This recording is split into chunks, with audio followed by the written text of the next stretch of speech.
Hello guys, कैसे हैं आप लोग। आशा करता हूँ आप लोग ठीक होंगे। आज हम देखेंगे क्लास 10th मैथमेटिक्स का सिलेबस 2026-27 एग्ज़ाम के लिए कि मैथ में कौन कौन से चैप्टर आपके आ रहे हैं एग्ज़ाम में।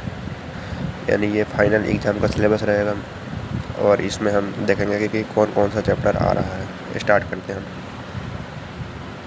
तो पहले मैं आपको बता दूँ कि इसमें यूनिट वाइज डिवाइड कर रखा है और यूनिट वाइज मतलब ये यूनिट है और इसके अंदर चैप्टर्स आपको देखने को मिलेंगे कि कौन कौन से चैप्टर्स आपको आपके एग्ज़ाम पॉइंट ऑफ व्यू से इम्पोर्टेंट है जो आपके पेपर में आ रहे हैं।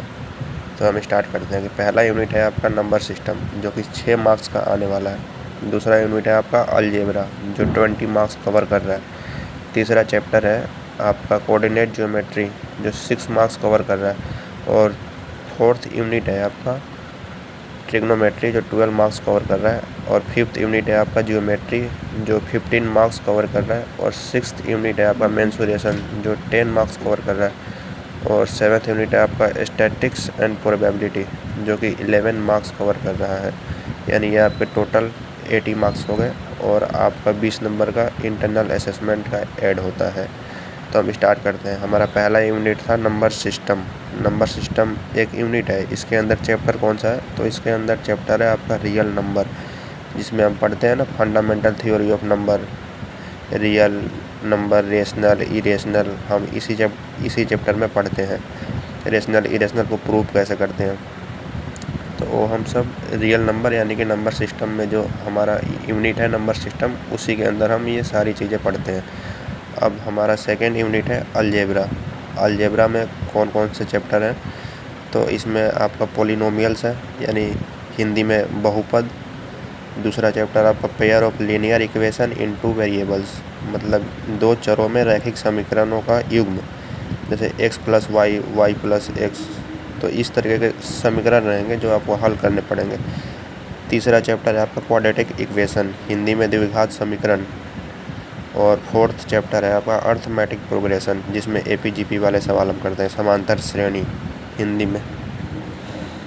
अब हम देखते हैं नेक्स्ट यूनिट है गाइस आपका यूनिट थर्ड जिसका नाम है कोऑर्डिनेट ज्योमेट्री। और कोऑर्डिनेट ज्योमेट्री में आपका एक ही चैप्टर है कोऑर्डिनेट ज्योमेट्री जिसका हिंदी में नाम है निर्देशांक ज्यामिति। जैसे कि XYZ पे आपको पॉइंट दे देगा और बोलेगा कि इसमें कुछ एरिया निकालो या इसको ग्राफ पे प्लॉट करके दिखाओ। इस तरीके का रहता है इसमें। अब आपका नेक्स्ट यूनिट है यूनिट 4 ज्योमेट्री। ज्योमेट्री में आपके दो चैप्टर्स हैं ट्रायंगल और सर्कल, त्रिभुज और वृत्त। ये आपके दो चैप्टर जो हैं वो ट्रायंगल में हैं। अब नेक्स्ट देखते हैं। नेक्स्ट हमारा यूनिट है ट्रिग्नोमेट्री। ट्रिग्नोमेट्री में हमारे 3 चैप्टर्स कवर हो रहे हैं जिसमें पहला चैप्टर्स का नाम है इंट्रोडक्शन टू ट्रिग्नोमेट्री। वही जैसे कि पाइथागोरस थ्योरम वगैरह, परपेंडिकुलर, हाइपोटेनस, बेस, इसी वाले चैप्टर में आपको देखने को मिलेंगे। फिर आएगा ट्रिग्नोमेट्री आइडेंटिटीज यानी कि कैसे प्रूव होता है sin square theta plus cos square theta = 1 formula वाले सवाल आएंगे इसमें। फिर आपका आएगा हाइट एंड डिस्टेंस जिसमें हम एंगल ऑफ एलिवेशन और एंगल ऑफ डिप्रेशन पढ़ते हैं। तो यही 3 चैप्टर है आपके ट्रिग्नोमेट्री यूनिट में। अब नेक्स्ट यूनिट है हमारा मेंसुरेशन। मेंसुरेशन में 2 चैप्टर पढ़ने हैं। ये जैसे पहला है इसमें एरिया रिलेटेड टू सर्कल और दूसरा है सरफेस एरिया एंड वॉल्यूम जिसमें हम सरफेस एरिया निकालते हैं, वॉल्यूम निकालते हैं अलग अलग फिगर का, जैसे कि 2D फिगर हो गया, 3D फिगर हो गया, rectangle, circle, triangle, cube, cuboid, इस तरीके के फिगर का हम surface area and volume find करते हैं। अब नेक्स्ट यूनिट है आपका स्टैटिक्स एंड प्रोबेबिलिटी, सांख्यिकी और प्रायिकता। तो इसमें सांख्यिकी है एक चैप्टर जिसमें हम मीन, मोड, मीडियन फाइंड करते हैं।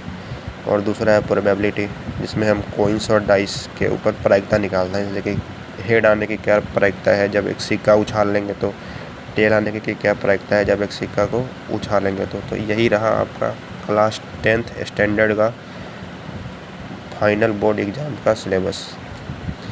तो बस इतना ही चैप्टर्स आपको कवर करना है। अगर ये आप चैप्टर्स ठीक से कवर कर लेते हैं तो आपके अच्छे मार्क्स आ जाएंगे। बाकी आपके 20 मार्क्स इंटरनल असेसमेंट के ऐड होंगे तो बस यही था गाइस। ओके गाइस, वीडियो अच्छी लगे तो लाइक करें, सब्सक्राइब करें, सपोर्ट करें। धन्यवाद।